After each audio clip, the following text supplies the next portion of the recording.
Hello friends, my name is Reena Sen and welcome to my YouTube channel RBS official. तो friends, जैसे कि आप लोग जानते हैं कि मैंने एसटेट की पीवाई क्यूज़ की सीरीज स्टार्ट की हुई है, जिसमें मैंने आपको 2019, 20 और 21 के टीजीटी पीजीटी के 60 नंबर का पोर्शन जो है हिंदी का वो कंप्लीट करवा दिया है। ठीक है, पीवाई क्यूज़ में। तो आज हम करेंगे टीजीटी 2022 का। ठीक है, ये जो पेपर है आपके सामने, ये कौन सा है? टीजीटी 2022 का पेपर है। ठीक है, और ये कौन सा है? ये 60 नंबर का जो हिंदी का पेपर होता है ना, वो है। ठीक है, तो कोई भी डाउट मत रखना, ये सिर्फ हिंदी का है। चलिए अब स्टार्ट करते हैं क्वेश्चन नंबर 91 से। क्वेश्चन नंबर 91 क्या कहता है? देखो, मैं आपकी बात ध्यानपूर्वक सुन रहा हूँ। मैं ध्यानपूर्वक शब्द कौन सा क्रिया विशेषण है? इसमें ये बताना है कि इसमें क्रिया विशेषण कौन सा है। परिमाणवाचक, रीतिवाचक, स्थानवाचक या कालवाचक, इन चारों में से हमें बताना है कि कौन सा क्रिया विशेषण है। ठीक है, देखो सबसे पहले मैं बताती हूँ कि परिमाणवाचक होता क्या है। परिमाणवाचक क्या होता है कि भाई ऐसा वाक्य जिससे हमें किस चीज़ का बोध हो, जिससे हमें इस चीज़ का बोध हो कि जो कोई भी चीज़ तोली या नापी जा सके, वो क्या होती है? परिमाणवाचक में आती है। रीतिवाचक ऐसा वाक्य जिसमें हमें इस चीज़ का बोध हो कि भाई जो कार्य हो रहा है उसका, उस कार्य होने का ढंग, ठीक है, उस कार्य के होने का तरीका या ढंग, किस ढंग से हो रहा है, ठीक है, कैसे हो रहा है, तो वो रीतिवाचक में आ जाएगा। स्थानवाचक कि भाई हमें किसी भी वाक्य से ये पता चले कि भाई उसमें स्थान का बोध हो रहा हो हमें, ठीक है, तो वो स्थानवाचक में आ जाएगा। और भाई किसी भी वाक्य में हमें समय का बोध होता है तो वो कालवाचक में आ जाता है। ठीक है, ये चार हो गए। अब देखो वाक्य क्या है कि मैं आपकी बात ध्यानपूर्वक सुन रहा हूँ। मैं ध्यानपूर्वक शब्द कौन सा क्रिया विशेषण है? अब देखो, मैं आपकी बात सुन रहा हूँ, कैसे सुन रहा हूँ? ध्यानपूर्वक सुन रहा हूँ, यानी कि उसकी बात सुनने का इन्होंने तरीका बताया है, ढंग बताया है, तो वो किस में आ जाता है हमारा? वो हमारा रीतिवाचक में आ जाता है। और ध्यानपूर्वक कैसे सुन रहा है? ध्यानपूर्वक सुन रहा है, तो इसमें क्या हो जाएगा? रीतिवाचक क्रिया विशेषण हो जाएगा। ठीक है, चलिए नेक्स्ट क्वेश्चन पे चलते हैं। नेक्स्ट क्वेश्चन क्या कहता है कि असंगत चुनिए, यानी कि असंगत चुनना है हमें जो इसमें ठीक नहीं है। फर्स्ट ऑप्शन क्या है कि पहाड़ी एवं राजस्थानी उपभाषाएं शोर श्रेणी अपभ्रंश से उत्पन्न हुई हैं। सेकंड क्या है? मगही, भोजपुरी एवं अवधी पूर्वी हिंदी की बोलियां हैं। थर्ड क्या है? कोरवी आकार बहुला एवं ब्रिज भाषा उकार बहुला है। फोर्थ है खड़ी बोली के विकास में लल्लू लाल का महत्वपूर्ण अवदान है। अब देखो इन चारों में से हमें क्या चुनना है? असंगत चुनना है। तो देखो फर्स्ट देखते हैं कि पहाड़ी एवं राजस्थानी उपभाषाएं शोर श्रेणी अपभ्रंश से उत्पन्न हुई है, ये बिल्कुल ठीक है। सेकंड क्या है कि मगही, भोजपुरी एवं अवधी पूर्वी हिंदी की बोलियां हैं। अब ये जो है सेकंड ऑप्शन ये हमारा गलत हो जाएगा। क्यों गलत हो जाएगा? क्योंकि देखो मगही और भोजपुरी ये किस चीज़ की हैं? ये हमारी बिहारी हिंदी की हैं। ठीक है, यानी कि बिहारी की हिंदी की जो भाषा है ना, उनसे निकली हुई है मगही और भोजपुरी। और अवधी जो है, अवधी पूर्वी हिंदी की है। अब पूर्वी हिंदी की जो है अवधी है। अब अवधी के अलावा पूर्वी हिंदी की और कौन कौन सी है? एक तो होती है बघेली, ठीक है, एक तो होती है बघेली और एक होती है छत्तीसगढ़ी। ठीक है, तो ये जो अवधी है, बघेली है और छत्तीसगढ़ी है, ये तीन बोली हमारी पूर्वी हिंदी की होती हैं। ठीक है, तो इन्होंने मगही भोजपुरी दे दिया जो कि बिहारी हिंदी की है, तो इसीलिए ये हमारा ऑप्शन जो है वो गलत हो जाएगा। ठीक है, यानी कि फर्स्ट ठीक हो जाएगा, ऑप्शन नंबर 2 जो है ये गलत हो जाएगा। कोरवी आकार बहुला एवं ब्रिज भाषा आकार बहुला है, ये भी ठीक है। खड़ी बोली के विकास में लल्लू लाल का महत्वपूर्ण अवदान है, तो ये भी ठीक है। ठीक है, तो हमारा ऑप्शन नंबर जो 2 है ना वो राइट हो जाएगा, क्योंकि इन्होंने असंगति पूछा है। चलिए नेक्स्ट क्वेश्चन पे चलते हैं, जो कि है 93। देखो क्या कहता है नेक्स्ट क्वेश्चन। नेक्स्ट क्वेश्चन पूछा गया है कि महावीर शब्द निम्न में से क्या है? तद्भव, रूढ़, योग रूढ़ या देशज। अब हमें क्या बताना है कि जो महावीर शब्द है वो इनमें से कौन सा? देखो तद्भव कौन से शब्द होते हैं? जो कि हमारे हिंदी के शब्द होते हैं। ठीक है, रूढ़ शब्द कौन से होते हैं? जिनके खंड नहीं हो सकते। ठीक है, यानी कि जैसे मैं आपको एग्जाम्पल देती हूँ, चावल है, ठीक है, अभी इसके हम खंड कर देंगे, चा और वल, लेकिन इनका कोई अर्थ निकला नहीं? निकला ना, तो खाली चा का कोई अर्थ है ना खाली वल का कोई अर्थ है। ठीक है, तो इनके खंड होके भी इनका कुछ मतलब नहीं बना, तो इसलिए ये कौन से शब्द हो गए? हमारे रूढ़ शब्द हो गए। ठीक है, अब योग रूढ़ देखते हैं। योग रूढ़ क्या होते हैं? और योग रूढ़ है ना, एक तरीके से जो हमारे समास में बहुव्रीहि समास होता है ना, उसके जैसा ही है। क्योंकि ऐसा शब्द कि जो शब्द तो जो हमें दे रखा है ना, उस शब्द का अर्थ ना निकल के कोई और ही अर्थ निकलता हो। जैसे कि महावीर दे रखा है। अब महावीर जो है, ये अगर हम इसके खंड करेंगे तो महान है जो वीर, ठीक है, लेकिन इसका क्या हो गया? इसका कोई अर्थ नहीं बना। तो लेकिन महावीर हम कहते किसको हैं? महावीर हम कहते हैं हनुमान जी को। यानी कि कोई अन्य ही अर्थ बन गया, जो शब्द दिया गया है वो अर्थ ना बन के कोई अन्य ही अर्थ बन जाए, वो हमारे योग रूढ़ शब्द कहलाते हैं। और महावीर जो शब्द है वो कौन सा शब्द है? योग रूढ़ शब्द है। देशज क्या होते हैं? जो कि हमारे देश में ही उपजे होते हैं। ठीक है, तो हमारा ऑप्शन नंबर 3 राइट हो जाएगा। चलिए नेक्स्ट क्वेश्चन पे चलते हैं। नेक्स्ट क्वेश्चन क्या है हमारा? नेक्स्ट है 94। देखो क्या कहता है 94 कि मानकीकृत देवनागरी लिपि के संदर्भ में असंगत विकल्प चुनिए। फिर से असंगत आ गया। आप देखो ऑप्शन नंबर 1, हिंदी के शब्दों में उचित ढंग से चंद्र बिंदु का प्रयोग आवश्यक है। ये तो बिल्कुल सही बात है कि भाई जो हिंदी के शब्द होते हैं ना, उसमें जिस शब्द पे चंद्र बिंदु लगना चाहिए उसी पे ही लगाना चाहिए। तो ये क्या है? उनका प्रयोग आवश्यक है। ये ठीक है। जैसे कि एक तरीके से मैं आपको बता दूँ, चांद होता है, चांद पे अगर हम चंद्र बिंदु नहीं लगाएंगे तो गलत हो जाएगा, लेकिन चंद्र बिंदु इस पर लगना चाहिए और ये लगा है तो ये हमारा ठीक हो जाएगा। तो यही बात इन्होंने कही है कि हिंदी के शब्दों में उचित ढंग से चंद्र बिंदु का प्रयोग आवश्यक है। ठीक है, तो ये बिल्कुल ठीक बात है। अनुनासिक स्वरों का ध्वनि गुण है एवं इनका उच्चारण स्थल केवल नासिक है। ये गलत बता दिया। अब देखो अनुनासिक स्वर किसको कहते हैं? जैसे कि ये है, ठीक है, जो कि इस स्वर से बने होते हैं शब्द, वो अनुनासिक स्वर होते हैं। ठीक है, अंग जिसको हम बोलते हैं। ठीक है, अब इन्होंने क्या कहा कि इनका जो स्थल है ना वो केवल नासिक है, केवल नाक से ही बोले जाते हैं। ये बिल्कुल गलत है, क्योंकि है ना ये नाक और मुंह दोनों से ही बोले जाते हैं। ठीक है, तो ये हमारा गलत हो जाएगा। थर्ड क्या कहते हैं कि संस्कृत मूलक तत्सम शब्दों की वर्तनी को ज्यों का त्यों ग्रहण किया जाना चाहिए। ये भी बिल्कुल सही बात है, क्योंकि जो तत्सम शब्द होते हैं ना, तत्सम शब्द हमारे कहाँ से होते हैं? संस्कृत के शब्द होते हैं। संस्कृत के शब्द वैसे के वैसे ही क्या है? तत्सम में आते हैं। ठीक है, तो ये क्या है? ज्यों का त्यों ग्रहण किया जाना चाहिए। ये भी बिल्कुल ठीक बात है। फिर क्या है ऑप्शन नंबर 4, पूर्ण विराम को छोड़कर शेष विराम आदि चिन्ह अंग्रेजी के प्रचलित होंगे। तो पूर्ण विराम जो है ना हमारा स्टार्टिंग से ही हिंदी में यूज़ होता रहा है, इसको छोड़ के बाकी सारे किस में हो सकते हैं? अंग्रेजी के ही प्रचलित होंगे। तो ये क्या हो जाएगा? ये भी ठीक हो जाएगा। तो हमारा फर्स्ट, थर्ड और फोर्थ ठीक हो जाएगा। ऑप्शन नंबर जो 2 है ना वो राइट हो जाएगा। ठीक है, क्योंकि इन्होंने असंगति पूछा है। चलिए नेक्स्ट क्वेश्चन पे चलते हैं। नेक्स्ट क्वेश्चन क्या है कि विलोम शब्द युगम नहीं है।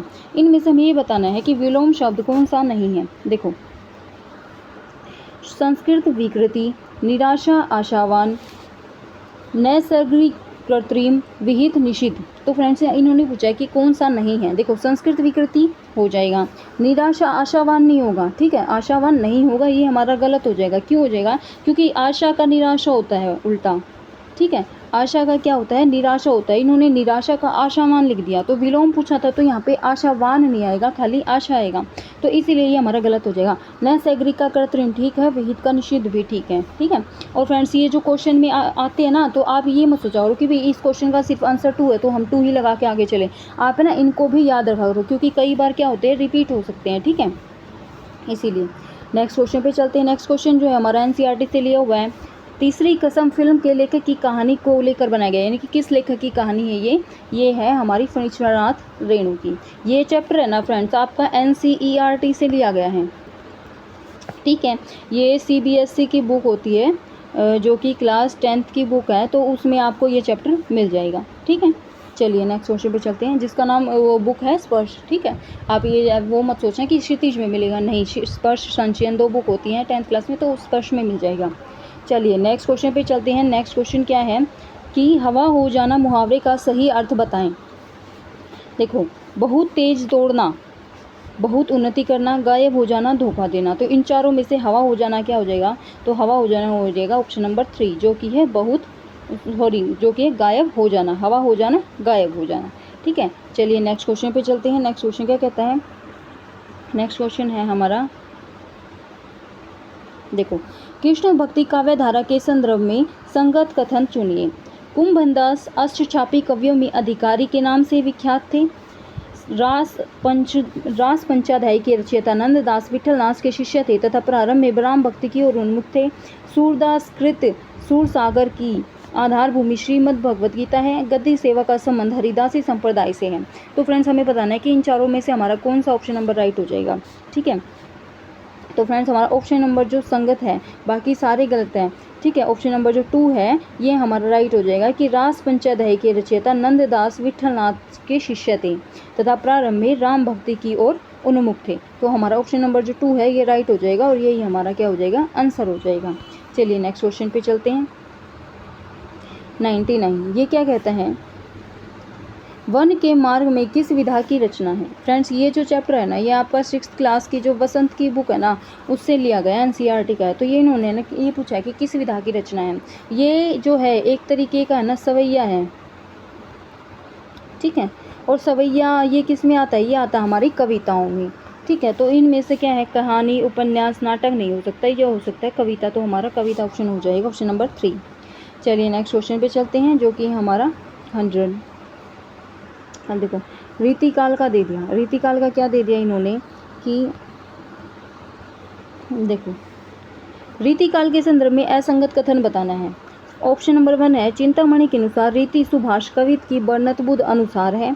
आचार्य देव अभिधा उस शब्द शक्ति युक्त काव्य को उत्तम काव्य कहते हैं एवं तात्पर्य नामक चौथी शब्द शक्ति की उद्भावना करते हैं। घनानंद की काव्य भाषा की विशेषताएं भावजन्य वक्रता की प्रधानता, लाक्षणिकता एवं गहन पीड़ा की अभिव्यक्ति है। आचार्य शुक्ल रीतिकाल को श्रृंगार काल कहने के संदर्भ में पूर्णतः सहमत है। तो फ्रेंड्स कौन सा ऑप्शन हो जाएगा, ऑप्शन नंबर हो जाएगा हमारा ऑप्शन नंबर 4, जो कि इन्होंने असंगत कहा है कि भाई आचार्य जो शुक्ल है, रामचंद्र शुक्ल, रीतिकाल को श्रृंगार काल कहने के संदर्भ में पूर्णतः असहमत हैं। तो फ्रेंड्स असहमत नहीं है, वो सहमत है, ठीक है। तो ये आपका ऑप्शन नंबर जो 4 है, ये क्या हो जाएगा, ये राइट हो जाएगा, क्योंकि इन्होंने असंगति पूछा है। चलिए नेक्स्ट क्वेश्चन पे चलते हैं। नेक्स्ट क्वेश्चन क्या कहता है कि कामचोर कहानी के लेखक लेखिका हैं, कि कामचोर जो कहानी है उसके लेखक या लेखिका कौन है। रविंद्रनाथ, इस्मत चुगताई, महादेवी वर्मा, मनु भंडारी, इन चारों में से बताना है। तो फ्रेंड्स हमारा ऑप्शन नंबर जो है 2 राइट हो जाएगा, जो कि है इस्मत चुगताई। ये क्या है, कामचोर कहानी की लेखिका है। चलिए नेक्स्ट क्वेश्चन पे चलते हैं। नेक्स्ट क्वेश्चन कहते हैं 102, मतलब हमारा क्वेश्चन नंबर 102, राजभाषा अधिनियम कब पारित हुआ। 1963 में, 1961 में, 1964 में, 1962 में। तो इनमें से हमारा कौन सा ऑप्शन हो जाएगा। तो फ्रेंड्स हमारा ऑप्शन नंबर हो जाएगा 1, जो कि है हमारा 1963। चलिए नेक्स्ट क्वेश्चन पे चलते हैं। नेक्स्ट क्वेश्चन है 103, क्या कहता है कि हम दीवानों की क्या हस्ती आज यहाँ चले तो कल वहाँ चले। ये पंक्तियाँ किसके की हैं, कि हम दीवानों की क्या हस्ती आज यहाँ कल वहाँ चले। ये पंक्तियाँ कौन से कवि की हैं। रमेश्वर दयाल शुक्ल, नरेंद्र शर्मा, बालकृष्ण शर्मा नवीन और भगवती चरण वर्मा। तो इन चारों में से किसकी हैं ये कविता, ठीक है, ये पंक्तियाँ। तो ये पंक्तियाँ हमारे भगवती चरण वर्मा की। तो हमारा ऑप्शन नंबर जो 4 है वो राइट हो जाएगा। चलिए नेक्स्ट क्वेश्चन पे चलते हैं। नेक्स्ट क्वेश्चन हमारा 104। अब देखो ये क्या कहता है कि असंगत विकल्प चुनना है हमें इनमें से। तो देखो क्या है कि उपमा अलंकार को राजशेखर अलंकारों को शिरोरतन कहते हैं। उपमेय के अंतर्गत अप्रस्तुत वर्णन किया जाता है। जन्म सिंधु पुनि बंधु विष दीन मलिन संकलक सीय मुख समता पाव किमी चंद बापुरो रंक। इनमें इसमें व्यतिरेक अलंकार है। या कोटि जतन को करे परे न प्रकृति बीच नल बल जल ऊंचो चढ़े अंत नीच को नीच में अर्थांतरन्यास अलंकार है। तो ये बताना है हमें क्या है। देखो जो इसमें है ना हमारा ऑप्शन नंबर कौन सा राइट हो जाएगा, ऑप्शन नंबर 2 राइट हो जाएगा। ऑप्शन नंबर 2 कि भाई असंगत पूछा इन्होंने, असंगत बताना है कि उपमेय के अंतर्गत अप्रस्तुत वर्णन किया जा सकता है, ये बिल्कुल गलत है। उपमा अलंकार को राजशेखर अलंकारों का शिरोरतन कहते हैं, बिल्कुल ठीक है, ठीक है। अब देखो नेक्स्ट हम अपने 2 ऑप्शन देखते हैं। देखो क्या है कि भाई जन्म सिंधु पुनि बिंदु विष दीन मलिन संकलक सीय सुख समता पाव किमी चंद बापुरो रंग में व्यतिरेक अलंकार है। सबसे पहले मैं आपको बता दूं कि व्यतिरेक अलंकार होता क्या है। देखो उपमान की अपेक्षा उपमेय का उत्कृष्ट वर्णन करना क्या होता है, हमारा व्यतिरेक अलंकार होता है। यानी कि उपमान की अपेक्षा उपमेय का उत्कृष्ट वर्णन करना, ठीक है, यानी कि उसका उत्कर्ष में उसके गुणों को बताना, वो क्या होता है, व्यतिरेक अलंकार होता है। अब देखो ये क्या है, अर्थानांतरक अलंकार। अर्थानांतरक अलंकार क्या होता है, देखो सामान्य का विशेष से या विशेष का सामान्य से समर्थन करना क्या होता है, हमारा अर्थान्यांतर अलंकार होता है, ठीक है। देखो सामान्य का विशेष से, विशेष का सामान्य से, यानी कि देखो सामान्य क्या होता है जो कि अल्पव्यापी हो, यानी कि जो बहुत लोगों पर, अधिक व्यापी हो जो कि बहुत लोगों पर लागू हो, ठीक है। और जो ये विशेष क्या होता है, जो अल्पव्यापी हो, यानी कि जो थोड़े लोगों पर लागू हो, ठीक है। जैसे देखो कोटि जतन को करे पर न प्रकृति ही बीच नल बल ऊंचो चढ़े अंत नीच को नीच, कोटि जतन को करे, यानी कि करोड़ों जतन, कोई भी कितना ही भी जतन कर ले, प्रयास कर ले, परे न प्रकृति ही बीच, किंतु मनुष्य के स्वभाव में कोई भी अंतर नहीं पड़ता है। प्रकृति यानी कि स्वभाव में कोई भी बीच यानी अंतर नहीं पड़ता है। नल बल जल ऊंचो चढ़े, यानी कि नल के बल से जल जो है कितना ही ऊपर चढ़ जाए, लेकिन अंत नीच हो नीच, लेकिन आता वो नीचे ही है। तो ये क्या हो गया, ये अर्थानांतर अलंकार हो गया कि भाई सामान्य का विशेष से और विशेष का सामान्य से समर्थन करना ही हमारा अर्थानांतर अलंकार होता है। ठीक है, तो इसमें हमारा ऑप्शन नंबर कौन सा राइट हो जाएगा, ऑप्शन नंबर 2 राइट हो जाएगा, जो इन्होंने असंगत पूछा है। चलिए नेक्स्ट क्वेश्चन पे चलते हैं। नेक्स्ट क्वेश्चन है हमारा 105। क्या कहता है कि देखो, पाणिनि वर्तनी की दृष्टि से किस विकल्प के सभी शब्द शुद्ध हैं। तो हमें ये बताना है कि इनमें से शुद्ध शब्द कौन से हैं। पाणिनि, दशरथी, वाल्मीकि, सारणी, शक्तिकरण, मंत्रिमंडल, आत्मवत, प्रत्याक्षी। देखो जो कि हमारा ऑप्शन नंबर इसमें कौन सा राइट हो जाएगा, हमारा ऑप्शन नंबर राइट हो जाएगा 2। ठीक है, जो कि हमारा वाल्मीकि और सारिणी। ठीक है, कैसे हो जाए, देखो पाणिनि तो बिल्कुल ठीक है, लेकिन दशरथी तो कोई शब्द ही नहीं होता ना, दशरथ होता है। ठीक है, तो ये ई लगा के इन्होंने यहाँ पे गलत कर दिया। ठीक है, अब देखो क्या है, शक्तिकरण, मंत्रिमंडल। अब जो मंत्रिमंडल है ये क्या है, मंत्रिमंडल में मंत्री में ऐसे आएगी।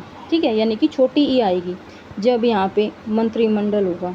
ठीक है, तो ये भी हमारा जो है गलत हो जाएगा। उसके बाद आत्मवत, प्रत्याक्षी, तो आत्मवत भी नहीं होएगा, ये आत्मवत भी नहीं होएगा, तो ये भी ऐसे नहीं लिखा जाएगा। ठीक है, तो हमारा ऑप्शन नंबर 4 जो है ये भी गलत हो जाएगा। प्रत्याक्षी तो ठीक है, तो हमारा ऑप्शन नंबर जो 2 है ना ये ठीक हो जाएगा, क्योंकि वाल्मीकि और सारणी बिल्कुल भी ऐसे लिखे जाते हैं। चलिए नेक्स्ट क्वेश्चन पे चलते हैं। नेक्स्ट क्वेश्चन 106, इसमें क्या कहते हैं कि कौन सी कहानी विद्यासागर नौटियाल द्वारा लिखी गई है। नादान दोस्त, माटी वाली, नेताजी का चश्मा, दो कलाकार। इन चारों में से हमें बताना है कि विद्यासागर नौटियाल द्वारा कौन सी रचना है। तो फ्रेंड्स हमारा ऑप्शन नंबर 2 राइट हो जाएगा, जो कि है माटी वाली रचना हमारे विद्यासागर नौटियाल द्वारा लिखी गई है। नेक्स्ट क्वेश्चन पे चलते हैं। नेक्स्ट क्वेश्चन कहते हैं किस वाक्य में परिमाणवाचक विशेषण का प्रयोग हुआ है। देखो मैंने आपको बताया था कि जो परिमाणवाचक विशेषण होता है ना वो क्या होता है कि भाई जिसमें कोई भी चीज़ मापी या तोली जा सके। ठीक है, अब बंदर कई केले खा गया, केले तो गिने भी जा सकते हैं, तो ये होगा नहीं। थोड़ी सी चाय बना लो, और जो चाय है ना ये मापी जा सकती है। ठीक है, तो ये राइट हो जाएगा हमारा ऑप्शन नंबर 2। पहले लड़के को यह पुस्तक दे दो, पुस्तक है ये भी क्या है, गिनी जा सकती है। आसमान में अनगिनत तारे हैं, तारे भी जो हैं उनको भी हम होते अनगिनत हैं कि भाई उनको काउंट नहीं कर सकते हम, लेकिन 1 2 ऐसे करके थोड़ा बहुत तो गिन सकते हैं ना। तो ये भी क्या है, ये भी हमारे क्या हो जाएंगे, जो संख्या में हो जाएंगे। लेकिन जो हमारे परिमाणवाचक विशेषण है ऑप्शन नंबर 2 राइट हो जाएगा। थोड़ी सी चाय बनाना, ये क्या हो जाएगा, हमारा परिमाणवाचक विशेषण हो जाएगा। चलिए नेक्स्ट क्वेश्चन पे चलते हैं, जो कि हमारा 108। ये क्या कहता है कि कुंवर नारायण को उनकी किस कृति पर व्यास सम्मान प्रदान किया गया। अपने सामने, हम तुम, कोई दूसरा नहीं, आत्मजयी। तो फ्रेंड्स हमारा ऑप्शन नंबर कौन सा हो जाएगा, ऑप्शन नंबर 4 राइट हो जाएगा, आत्मजयी। इस पर ही कुंवर नारायण को क्या मिला है, व्यास सम्मान मिला है। चलिए नेक्स्ट क्वेश्चन पे चलते हैं, जो कि 109। ये क्या कहता है कि नागार्जुन का वास्तविक नाम क्या है। नागार्जुन का वास्तविक नाम बताना है। वैद्यनाथ मिश्र, वैजू मिश्र, बलदेव प्रसाद मिश्र या नामदेव मिश्र। तो फ्रेंड्स हमारा ऑप्शन नंबर कौन सा राइट हो जाएगा, ऑप्शन नंबर 1 राइट हो जाएगा, वैद्यनाथ मिश्र। ये हमारा जो नागार्जुन है ना उनका वास्तविक नाम है वैद्यनाथ मिश्र। चलिए नेक्स्ट क्वेश्चन पे चलते हैं 110। ये क्या कहता है कि वैष्णव जन ते तेने कहिए, जे पीर पराई जानी रे। गांधी का यह प्रिय भजन किसके द्वारा रचित है। नरसिंह मेहता, मलुकदास, नानक देव, रैदास। तो फ्रेंड्स ये जो है ये भजन जो है ये गांधी जी का प्रिय भजन है, और ये किसके द्वारा रचित है, तो ये नरसिंह मेहता द्वारा रचित है। नरसिंह मेहता याद रख लेना कि वैष्णव जन ते तेने कहिए, जे पीर पराई जानी रे, ये गांधी जी का प्रिय कथन है और किसके द्वारा रचित है, नरसिंह मेहता द्वारा रचित है। चलिए नेक्स्ट क्वेश्चन पे चलते हैं, जो कि हमारी ऑप्शन नंबर 111 क्वेश्चन नंबर। अब राष्ट्रभक्ति, राष्ट्रभक्ति में प्रयुक्त समास है। देखो सबसे पहले अगर आपको ना पता चले ना तो आप है ना जो ये शब्द रखना है इसका विग्रह करके देख लिया करो। राष्ट्रभक्ति, राष्ट्र के लिए, ठीक है, भक्ति ऐसे करके देख लिया करो। ठीक है, तो राष्ट्र के लिए भक्ति हो जाएगा।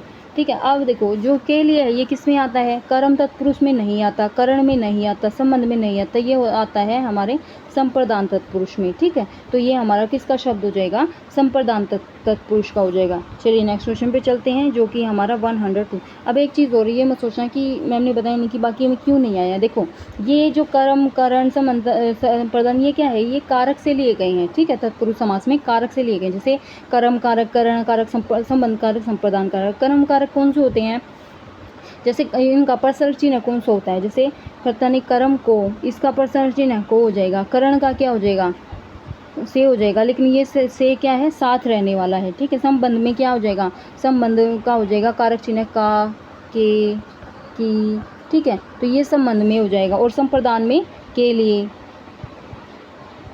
ठीक है, तो ये इस तरीके से क्या हो जाएगा, हमारा ऑप्शन नंबर 4 राइट हो जाएगा। ठीक है, क्योंकि अगर हम विग्रह करके देखते हैं तो हमारा के लिए आता है कि राष्ट्र के लिए भक्ति। ठीक है, चलिए नेक्स्ट क्वेश्चन पे चलते हैं 112। ये क्या कहता है, समास की दृष्टि से असंगत बताने हैं जो कि संगत नहीं है।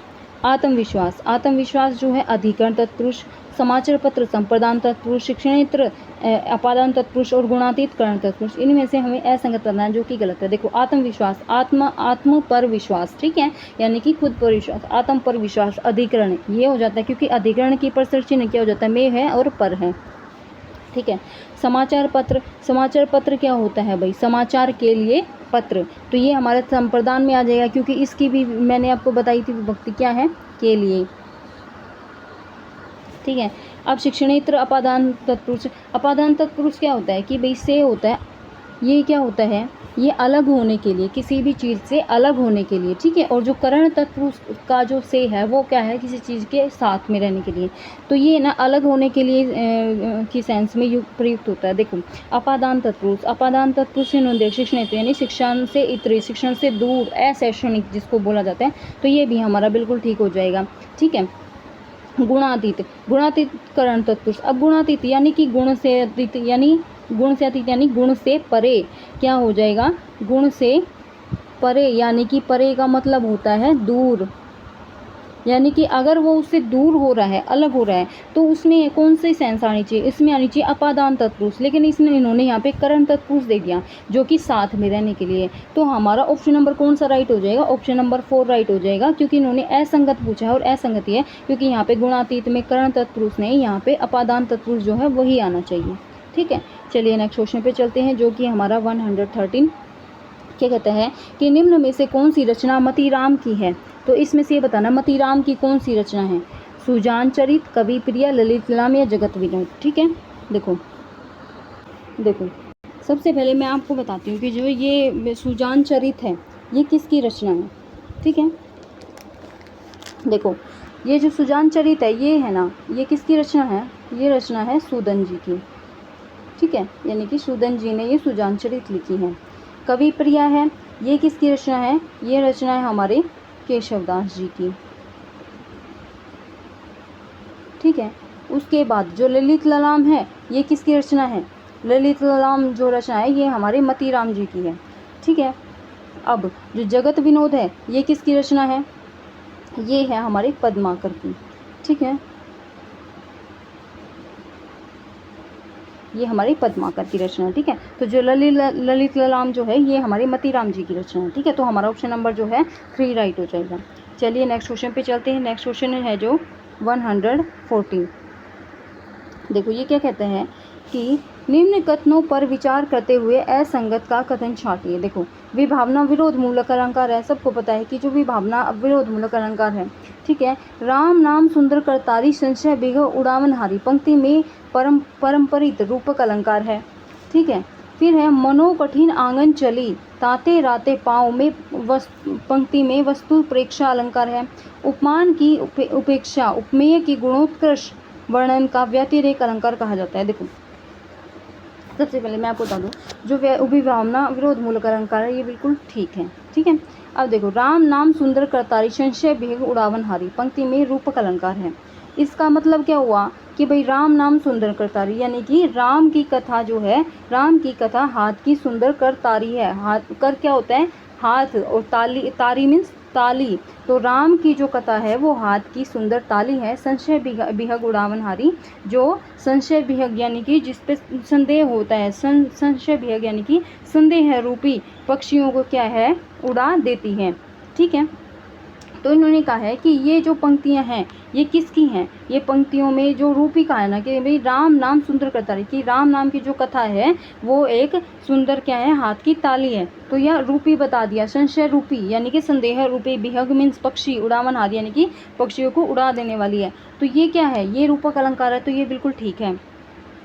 ठीक है, अब देखो क्या कहा है कि भाई इन्होंने इन चारों में से बताया कि असंगत विकल्प कौन सा है, तो हमें असंगत बताना है। तो ऑप्शन नंबर जो 3 है ना ये राइट हो जाएगा। क्यों हो जाएगा कि मनो कठिन आंगन चली ताते राते पाँव, पंक्ति में वस्तु प्रेक्षा अलंकार है। अब वस्तु उत्प्रेक्षा अलंकार तो होता है, देखो मनो जिसमें जैसे मानो, जानो, ठीक है, ये सारे वर्ड आ जाते हैं ना, तो ये उत्प्रेक्षा अलंकार होता है। लेकिन क्या कहा है इन्होंने, वस्तु प्रेक्षा अलंकार बता दिया, तो ये गलत हो जाएगा, क्योंकि खाली उत्प्रेक्षा अलंकार होता ना तो वो क्या हो जाता, वो हमारा राइट हो जाता। इसलिए इन्होंने बोला है वस्तु प्रेक्षा, तो ये हमारा गलत हो जाएगा, और गलत ही हमारा क्या हो जाएगा, आंसर हो जाएगा। फोर्थ क्या है कि उपमान की उपेक्षा उपमेय के गुणोत्कृष्ट वर्णन को व्यतिरेक अलंकार कहा जाता है। तो ये क्वेश्चन अभी मैंने आपको बताया था, जो हमारे क्वेश्चन नंबर 104 में आया था शायद। ठीक है, तो आप देख लेना, 104 क्वेश्चन नंबर है, तो उसमें आता है कि भाई व्यतिरेक अलंकार, तो मैंने उसमें आपको डिफाइन किया था कि भाई उपमान की उपेक्षा उपमेय के गुणोत्कृष्ट वर्णन को व्यतिरेक अलंकार कहा जाता है। ये बिल्कुल ठीक है, तो हमारा ऑप्शन नंबर 3 राइट हो जाएगा 114 का। चलिए नेक्स्ट क्वेश्चन पे चलते हैं। नेक्स्ट क्वेश्चन क्या कहता है कि भाई 115 निम्न विकल्पों को में कौन सा विकल्प सुमेलित नहीं है। हमें यह बताना है कि इनमें से सुमेलित नहीं है। परिणामी संप्रदाय संत प्राणनाथ, ब्रह्म संप्रदाय मध्वाचार्य, सखी संप्रदाय हित हरिवंश गोस्वामी, श्री संप्रदाय रामानुचार्य। तो फ्रेंड्स देखो, परिणामी संप्रदाय संत प्राणनाथ का है, ये बिल्कुल ठीक है। ब्रह्म संप्रदाय मध्वाचार्य का ये भी बिल्कुल ठीक है। श्री संप्रदाय रामानुचार्य का ये बिल्कुल ठीक है। लेकिन जो सखी संप्रदाय है ना वो हरिवंश स्वामी का नहीं है। ये किसका है, ये स्वामी हरिदास जी का है। ठीक है, ये स्वामी हरिदास जी का है। कौन सा, सखी संप्रदाय। तो हित हरिवंश गोस्वामी ये नहीं है, तो हमारा ऑप्शन नंबर 3 है जो वही राइट हो जाएगा। चलिए नेक्स्ट पे चलते हैं। नेक्स्ट क्वेश्चन हमारा 116 क्या कहता है, देखो कि किस शब्द में ई प्रत्यय नहीं है। हमें ये बताना है ई प्रत्यय नहीं है, तो है ना हमें प्रत्यय या उपसर्ग छांटने के लिए क्या करना चाहिए, सबसे पहले है ना जो शब्द है ना उसका मूल शब्द निकाल लेना चाहिए। जैसे जानकी है, जानकी में से हम क्या निकालेंगे, जनक निकालेंगे। ठीक है, जनक में ई प्रत्यय जोड़ दिया तो ये क्या हो गया, हमारा जानकी हो गया। चांदन, अब चांद में अगर जो ई जोड़ेंगे चांदी बनेगा। ठीक है, चांदनी तो नहीं बनेगा, तो ये हमारा ई प्रत्यय इसमें नहीं है, क्योंकि इसमें नी लगा रखा पीछे। गांधारी, अब गांधार जो है ये क्या है, ये हमारा मूल हो जाएगा, इसमें ई प्रत्यय जुड़ा तो ये हो गया। पार्वती, पार्वती में कौन सा मूल शब्द है, ये पर्वत शब्द है। पर्वत में ई जुड़ा, ई प्रत्यय जुड़ा तो ये क्या हो गया, ये हमारा पार्वती हो गया। तो जो चांदनी है ना, चांदनी में नहीं जुड़ेगा, तो ये हमारा ऑप्शन नंबर 2 राइट हो जाएगा। इन्होंने नहीं पूछा है। ठीक है, चलिए नेक्स्ट क्वेश्चन पे चलते हैं। अशोक के फूल किसकी कृति है, तो ऑप्शन नंबर 1 है हरिशंकर परसाई, हजारी प्रसाद द्विवेदी, भगवती चरण वर्मा, भगवत शरण उपाध्याय। तो इन चारों में से जो अशोक के फूल हैं ये किसकी कृति है, ये ऑप्शन नंबर 2 राइट हो जाएगा, हमारा हजारी प्रसाद द्विवेदी जी की। ठीक है, चलिए नेक्स्ट क्वेश्चन पे चलते हैं जो कि है 118। ये क्या कहता है कि प्रत्यय की दृष्टि से संगत विकल्प चुनना है। संगत, देखो अनुष्ठाता, अधिष्ठाता, उपभोक्ता, त्रिच प्रत्यय युक्त शब्द हैं। इनमें क्या कहा है कि त्रिच प्रत्यय जो है प्रयुक्त शब्द है।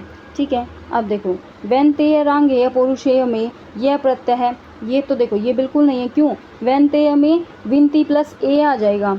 ठीक है, ए प्रत्यय, रांगेय में रंग प्लस ए है, पुरुषेय में पुरुष प्लस ए है, तो इसमें क्या है, ए प्रत्यय जुड़ा हुआ है, यह प्रत्यय नहीं है, तो ये गलत हो जाएगा। ठीक है, कात्यायन, सांस्कृत्यायन, बद्रायण में अन प्रत्यय नहीं है फ्रेंड्स, इसमें क्या है, आयन प्रत्यय है। ठीक है, तो आयन प्रत्यय जुड़ा हुआ है, इसमें अन प्रत्यय नहीं जुड़ा हुआ, तो ये भी गलत हो जाएगा। जैसे ठीक ठीक है। अब देखो जो संस्कृत है, संस्कृत प्लस आयन होएगा ना, तब जाके संस्कृत्यायन होएगा। बदरी प्लस आयन, ठीक है, कात्यायन प्लस आयन, ये ऐसे ही होएगा, इसमें आयन प्रत्यय जुड़ेगा। अब 4 क्या है, दिखाई पिटाई जुताई में ई प्रत्यय है, ठीक है। दिखाई पिटाई आई में ई प्रत्यय नहीं है फ्रेंड्स, इसमें आई प्रत्यय है, यानी दिख जमा में आई, पिट जमा में आई, जुत जमा में आई, तो ये आई प्रत्यय हो जाएगा, इंग्लिश में ई प्रत्यय नहीं है। तो हमारा ऑप्शन नंबर फर्स्ट है ना, ये राइट हो जाएगा और 4 भी गलत हो जाएगा, ठीक है। चलिए नेक्स्ट क्वेश्चन पे चलते हैं। नेक्स्ट क्या है 119, क्या कहता है कि कायाकल्प उपन्यास के लेखक, ये जो कायाकल्प है इसका उपन्यास का लेखक कौन है, अमृतलाल नागर, मोहन राकेश, प्रेमचंद या उपेंद्र नाथ अश्क।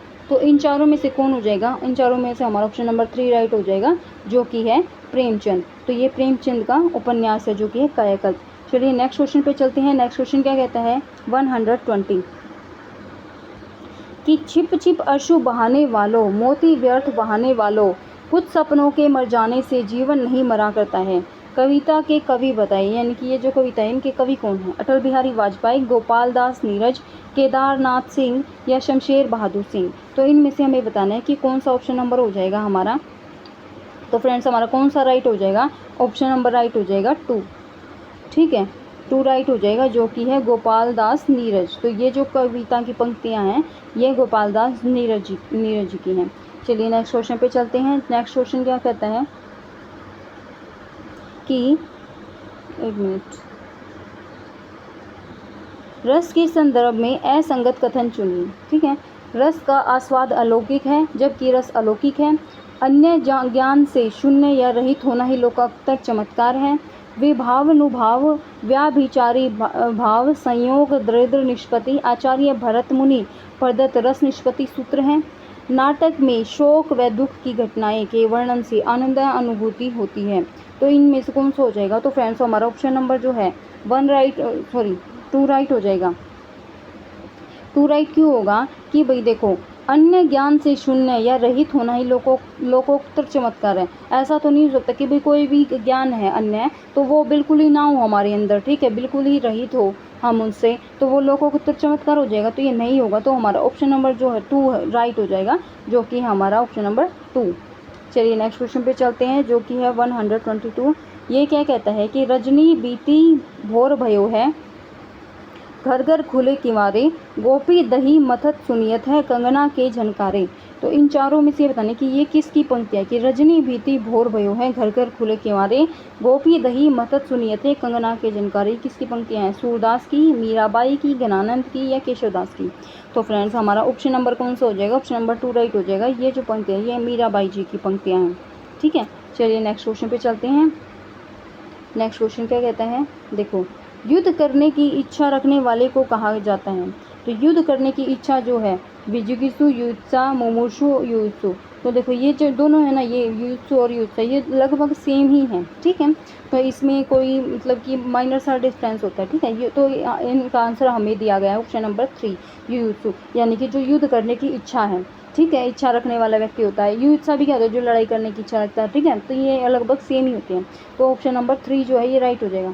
विजिगीषु क्या होता है, जो विजय का इच्छुक होता है, यानी कि कोई राजा है वो विजय पाना चाहता है, ठीक है। तो विजय का इच्छुक कौन होता है, विजिगीषु होता है। मुमुक्षु क्या होता है, जो मरने वाला व्यक्ति होता है, यानी कि जिसकी इच्छा मरने की होती है, ठीक है, तो वो मुमुक्षु हो जाता है। तो हमारा ऑप्शन नंबर 3 राइट हो जाएगा।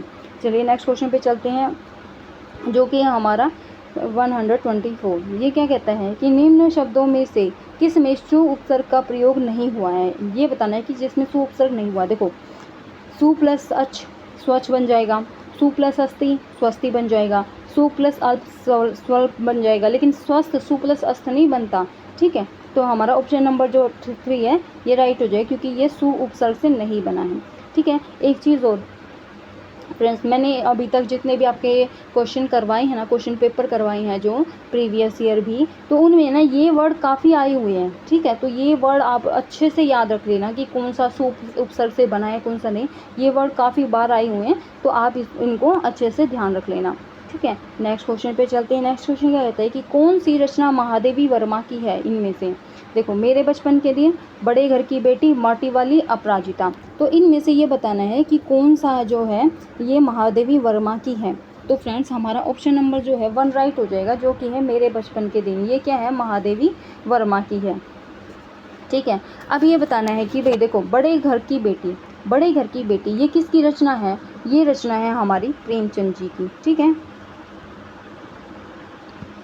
ये होगी प्रेमचंद जी की। माटी वाली, माटी वाली किसकी रचना? अभी मैंने आपको पीछे बताया था, क्योंकि माटी वाली का ही पूछा गया था। तो ये किसकी रचना हो गई? हमारे विद्यासागर नोटियाल की।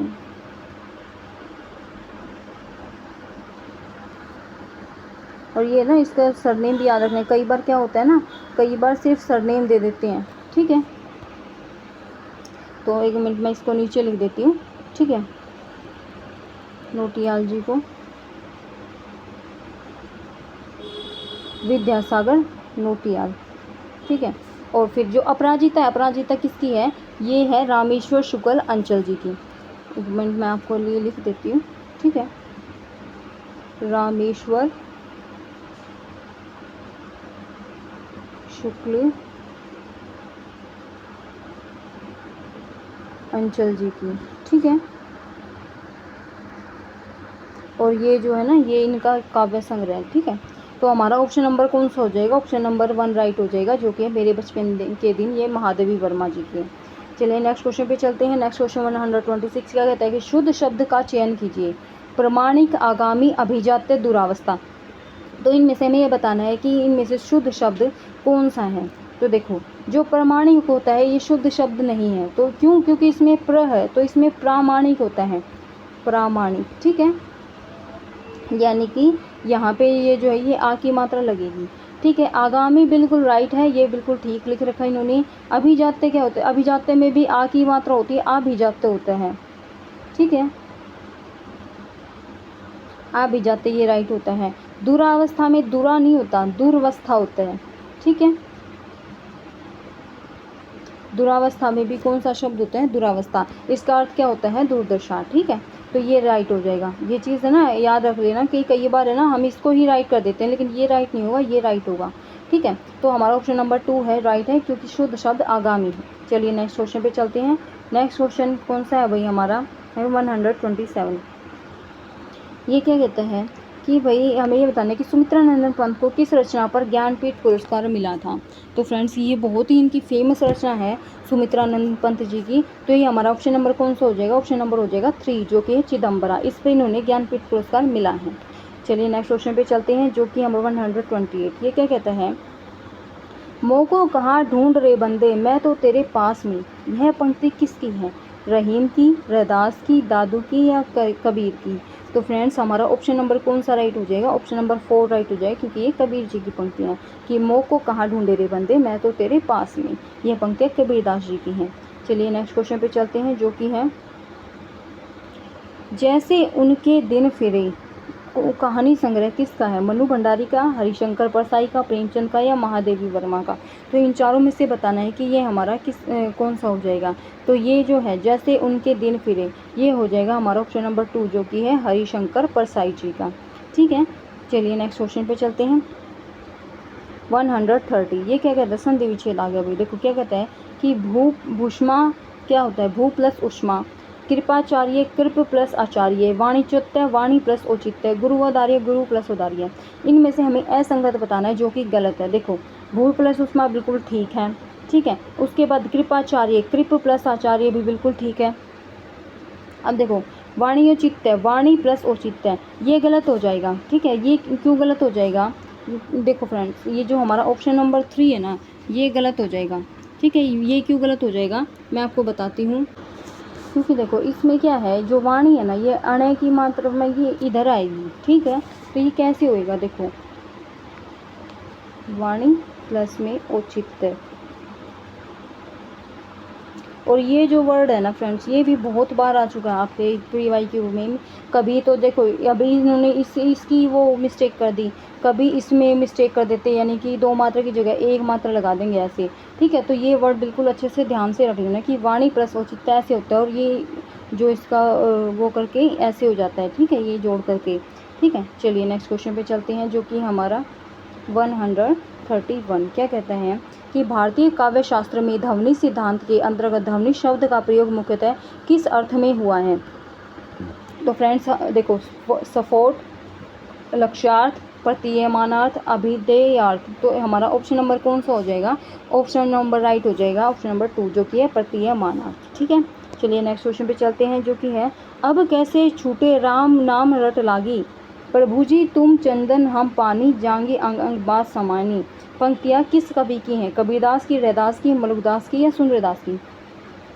तो ये जो पंक्तियां हैं ये हमारे जो है रैदास जी की पंक्तियां हैं कि अब कैसे छूटे राम नाम रट लागी, प्रभु जी तुम चंदन हम पानी, जाकी अंग अंग बात समान। ये किसकी है? ये रैदास जी की पंक्तियां। एक बात और फ्रेंड्स, ये ना पंक्तियां भी आप जो है अपनी नोटबुक में लिख लिया करो। ठीक है, पंक्तियां और भी किसके द्वारा लिखी गई हैं वो भी लिख लिया करो, क्योंकि कई बार है ना रिपीट होने के चांस रहते हैं, और भाई नहीं भी हो तो आपको ये याद आ जाएंगे कि भाई हाँ ये पंक्तियाँ उस कवि की हैं। ठीक है, देखो कौन सा शब्द यण संधि का उदाहरण नहीं है? मैंने आपको क्या बताया था कि कोई भी है ना य, रे और वह, ठीक है, इन तीनों के पहले कोई भी आधा वर्ण आ जाए, ठीक है, कोई भी आधा वर्ण आ जाए वो क्या हो जाता है? वो हमारा क्या हो जाता है? वो हमारा यण संधि में आ जाता है। अब देखो अत्यधिक, य के आगे आधा वर्ण है, क्या है? तय। व्यूह, य के आगे आधा वर्ण है, वह, ठीक है। प्रत्येक, तय के आगे मतलब कि य के आगे आधा वर्ण है, तय, ठीक है। तो हमारा सदैव में नहीं है, तो सदैव क्या हो जाएगा? सदैव हमारा यण संधि में नहीं होगा। ठीक है, अब सदैव यण संधि में नहीं होगा तो किस संधि में होगा? तो आप ये दो मात्रा देख रहे हो, ये दो मात्रा जिसमें हो जाएंगी ना वो कौन सी में हो जाएगा? वृद्धि संधि में हो जाएगा। ठीक है, तो हमारा ऑप्शन नंबर 3 राइट हो जाएगा। चलिए नेक्स्ट क्वेश्चन चलते हैं। नेक्स्ट क्वेश्चन क्या है कि विजन का अर्थ बताएं। विजन का अर्थ देखो अगर चैप्टर के अनुसार करें ना तो चैप्टर के अनुसार तो दृष्टि होता है, लेकिन ये आपके चैप्टर में से नहीं दिया गया है। ठीक है, तो चैप्टर में से नहीं दिया गया है तो देखो दृष्टि, खाद्य पदार्थ, सुनसान स्थान या अवसर। तो विजन का अर्थ क्या हो जाएगा?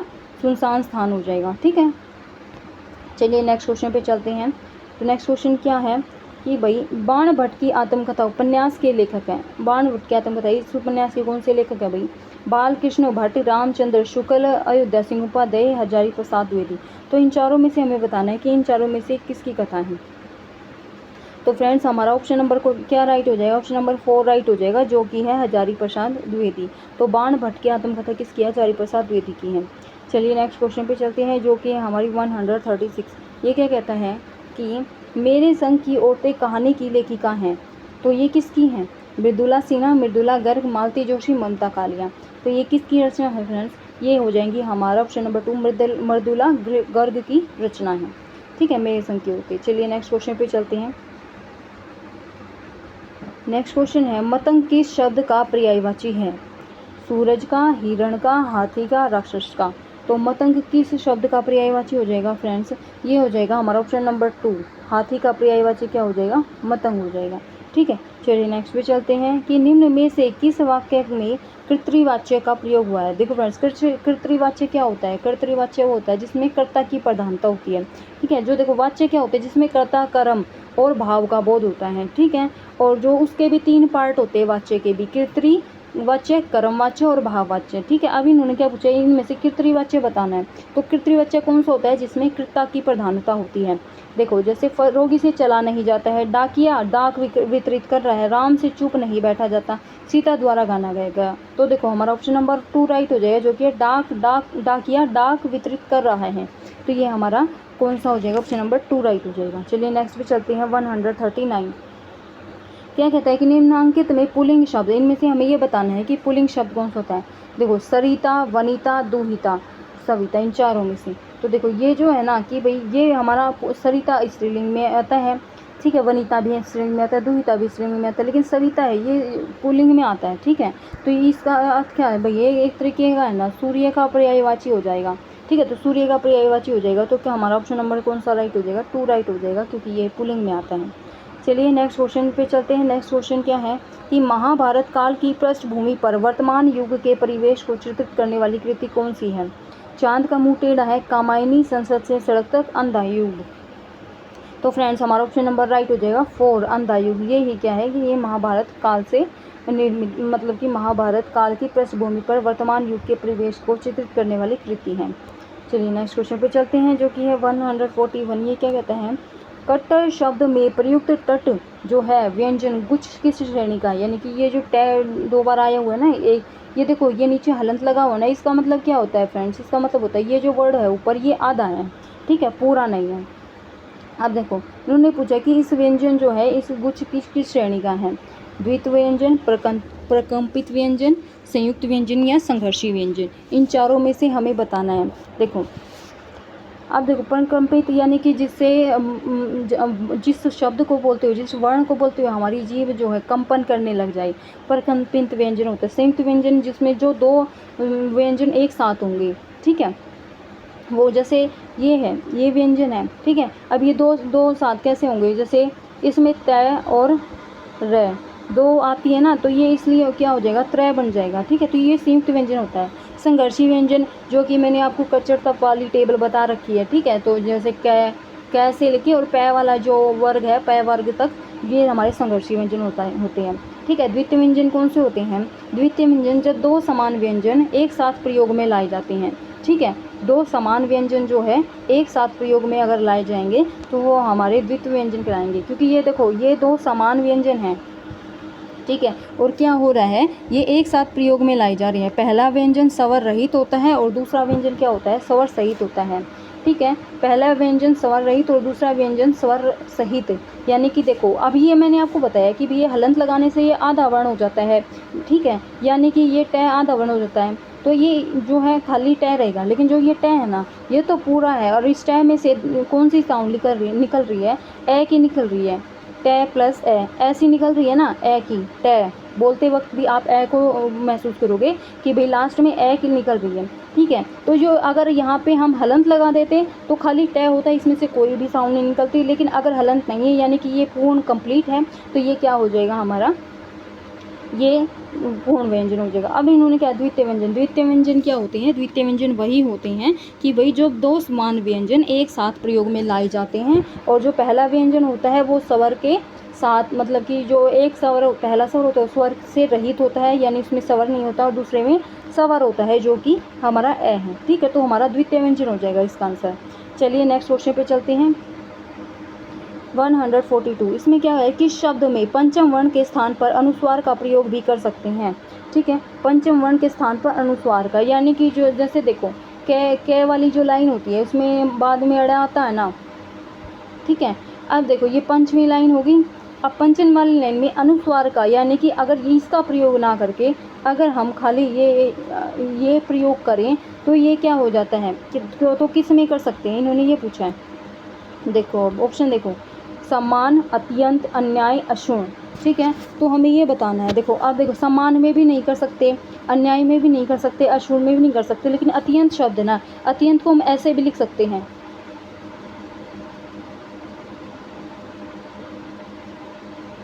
ठीक है। अत्यंत में को हम ऐसे भी कर सकते हैं, ऐसे भी लिख सकते हैं, ठीक है। तो हमारा ऑप्शन नंबर 2 राइट हो जाएगा, क्योंकि इसमें अनुस्वार लगा सकते हैं हम, ठीक है। चलिए नेक्स्ट क्वेश्चन पे चलते हैं जो कि है 143। ये क्या कहता है कि भाई असलियत शब्द स्रोत की दृष्टि से है, असलियत शब्द जो है वो स्रोत की किस दृष्टि से है। देखो तत्सम, देशज, विदेशज या तद्भव, यानी कि असली शब्द है ये कहाँ से लिया गया, ये तत्सम। तत्सम कौन से शब्द होते हैं फ्रेंड, जो संस्कृत के मूल शब्द होते हैं। देशज जो हमारे देश में उपजे हुए होते हैं। तद्भव कौन से होते हैं, जो कि हिंदी से लिए गए होते हैं। विदेश शब्द जो कि बाहर विदेश से लिए गए होते हैं। अब देखो असलियत है ना, असलियत शब्द कौन सा है, ये असलियत शब्द है अरबी फारसी का शब्द है, ठीक है। असलियत शब्द कौन सा है, अरबी फारसी का शब्द है, तो इसीलिए विदेशज शब्द हो जाएगा हमारा आंसर, ठीक है, ऑप्शन नंबर 3। चलिए नेक्स्ट क्वेश्चन पे चलते हैं कि हे खग मृग, हे मधुकर श्रेणी, तुम देखी सीता मृगनयनी, यह पंक्ति किस रस का उदाहरण है। संयोग रस, वियोग रस, संयोग श्रृंगार, वियोग श्रृंगार, हास्य या करुण, इनमें से बताने की कौन सी रस है कि हे खग मृग, हे मधुकर श्रेणी, तुम देखी सीता मृगनयनी, तो ये पूछा है। अब देखो ये कि जो हमारा ऑप्शन नंबर कौन सा हो जाएगा, हमारा ऑप्शन नंबर हो जाएगा 2, ठीक है, जो कि है हमारा वियोग श्रृंगार, ठीक है, जो कि हमारा वियोग श्रृंगार, ठीक है। तो क्योंकि ये मतलब कि किसी से खग मृग से पूछता है, मृदुकृष्ण से पूछता है कि तुमने कहीं सीता, मृग नैनो वाली जो सीता उनको कहीं देखा है, तो यानी कि ये वियोग हो चुका है उनका, इसीलिए वो उनसे पूछ रहा है, ठीक है। चलिए नेक्स्ट पे चलते हैं। क्या है 145 मलिक मोहम्मद जायसी की रचना पद्मावत किस भाषा में लिखी गई है? खड़ी बोली, अवधी, राजस्थानी, ब्रज भाषा। तो इन चारों में से हमें बताना है। तो फ्रेंड्स हमारा ऑप्शन नंबर कौन सा हो जाएगा? 3 राइट हो जाएगा, क्योंकि पद्मावत जो है अवधी भाषा में लिखी गई है। ठीक है, चलिए नेक्स्ट क्वेश्चन पे चलते हैं, जो कि हमारा 146। तुम लोगों को झूठ बोलने की आदत होती है, देते होंगे सभी को 2-2 पैसे में, पर एहसान का बोझा मेरे ऊपर डालते हो। प्रस्तुत पंक्तियाँ किस कहानी से ली गई हैं? मिठाई वाला, नादान दोस्त, चिड़िया की बच्ची, अकबर लूटा। तो फ्रेंड्स हमारा ऑप्शन नंबर कौन सा राइट हो जाएगा? ऑप्शन नंबर 1 राइट हो जाएगा, क्योंकि ये पंक्तियाँ जो हैं ये मिठाई वाला से ली गई हैं। चलिए नेक्स्ट क्वेश्चन चलते हैं। नेक्स्ट क्वेश्चन पे नेक्स्ट क्वेश्चन क्या कहता है? आदिकाल के संदर्भ में कौन सा कथन असंगत है, यानी कि गलत बताना है? आदिकाल की अंतिम समय सीमा के निर्धारण बिंदु पर सभी इतिहासकार एकमत हैं। राहुल संस्कृत्यायन ने इसे सिद्धांत सामंत युग एवं महावीर प्रसाद द्विवेदी ने बीज वपन काल कहा है। रीठ नेमी चिरेऊ स्वयंभू द्वारा रचित एवं नियम कुमार चरियू पुष्पदंत द्वारा रचित कृतियां हैं। लुइपा का स्थान 84 सिद्धों में सबसे ऊंचा माना जाता है। तो हमें ये बताना है कि इसमें से असंगत कौन सा है। तो फ्रेंड्स हमारा ऑप्शन नंबर 1 राइट हो जाएगा, क्योंकि ये हमारा गलत है, बाकी सारे हमारे ठीक हैं। चलिए नेक्स्ट क्वेश्चन पे चलते हैं। नेक्स्ट क्वेश्चन क्या है? 148। ये क्या कहता है कि भाई सिंहासन हिल उठे, राजवंशों ने भ्रुकुटी तानी थी, बूढ़े भारत में भी आई फिर से नई जवानी थी। पंक्तियों में कौन सा काव्य गुण है?